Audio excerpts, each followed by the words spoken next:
Thank you so much, Nakaw-san. Thank you so much for meeting me again. Please keep safe going home, okay? See you again on the next one. Have a good night. Bye, Nakaw-san.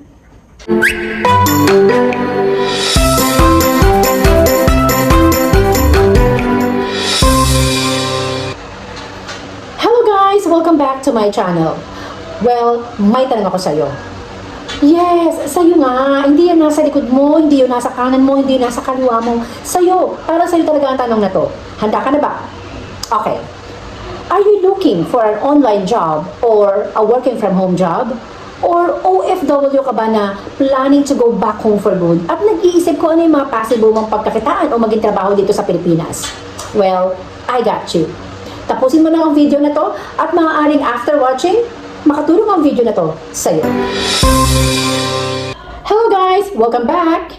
Okay, before anything else, let me tell you something about myself. Okay? So, I worked in other country po for 18 years sa bansang Kuwait. At siguro 2.5 years pa lang kaming nandito sa Pilipinas. And nag-try na rin po kami ng iba't ibang klaseng pagkakakitaan.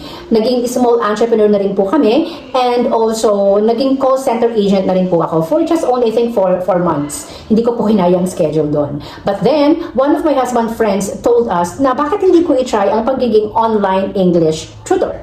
And at first, I was skeptical kasi I don't have any teaching experience. Hindi rin naman ako education graduate. And I don't have any certificate na magpapatunay that I am a skilled teacher. Okay guys, now I will be teaching you how to become an online English tutor or an ESL teacher. Okay, let me define first what is ESL. ESL means English as a second language. So basically, ang ituturo natin ay ang English language sa iba't ibang mga lahi. Then, ano bang online English tutor? Ito ay ang pagtuturo or teaching English in a remote way using an online applications like Zoom, Microsoft Teams, ClassIn, or even Google Meet. Bakit hindi man naman ang mga Filipinos sa ESL teaching? Well, para sa akin guys, bukod sa work ethics natin mga Pilipino, it's because English is our second language.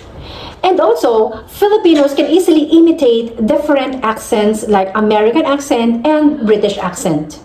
Okay guys, just in case na makapasok kayo sa work na to, ano ba yung mga nationalities? What are the nationalities of the students?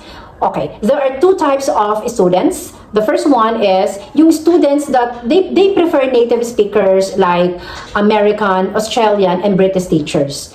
At yung second student ay they prefer a non-native teachers. So, doon tayo belong.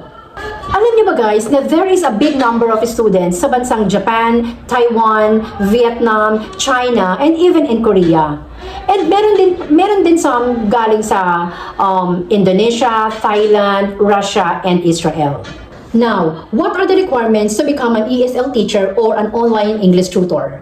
Sa company namin guys, madali lang naman din may pasa ang mga requirements. Hindi ko na lang po babanggitin ang aking company kasi I'm not sure kung allowed ba na banggitin.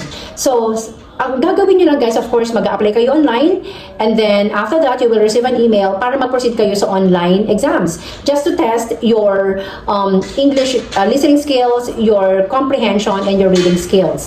Pag naipasa nyo po yun online, then you will be receiving an email from the company to proceed to the second step. Yun yung online interview.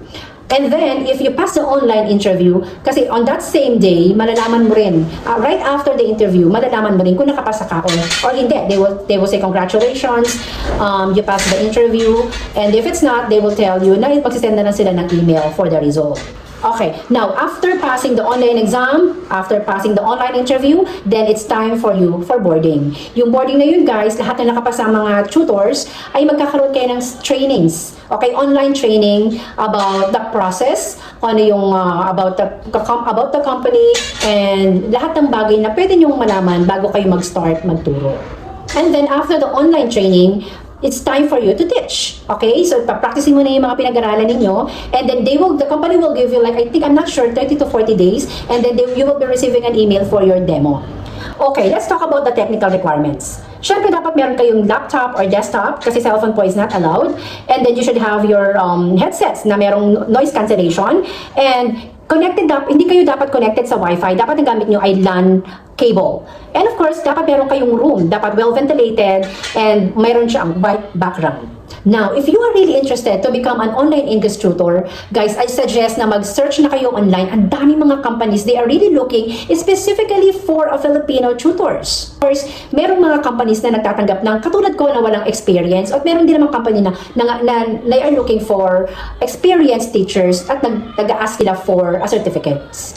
Now guys, I am convincing you to please try to apply in any ESL companies. Make sure lang guys na mag-apply kayo sa company na they are accepting even you don't have an education background or wala kayong education or teaching experience. Kasi may mga companies na they are accepting even you are still a college student or even you are just a senior high school graduate. Since flexible nga ang time sa work na to, then you can still do many things, like if you have your own business, or if you're still studying, or if you still want to get another job. So what are you waiting for, guys? Try to apply in any ESL companies, and who knows, ito na ang magiging career ninyo.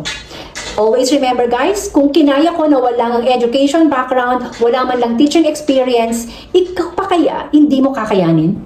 So that's it for today's video guys, and I hope na may natutunan kayo sa ating vlog.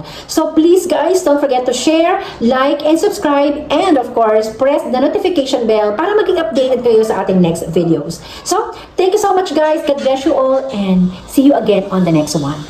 Bye!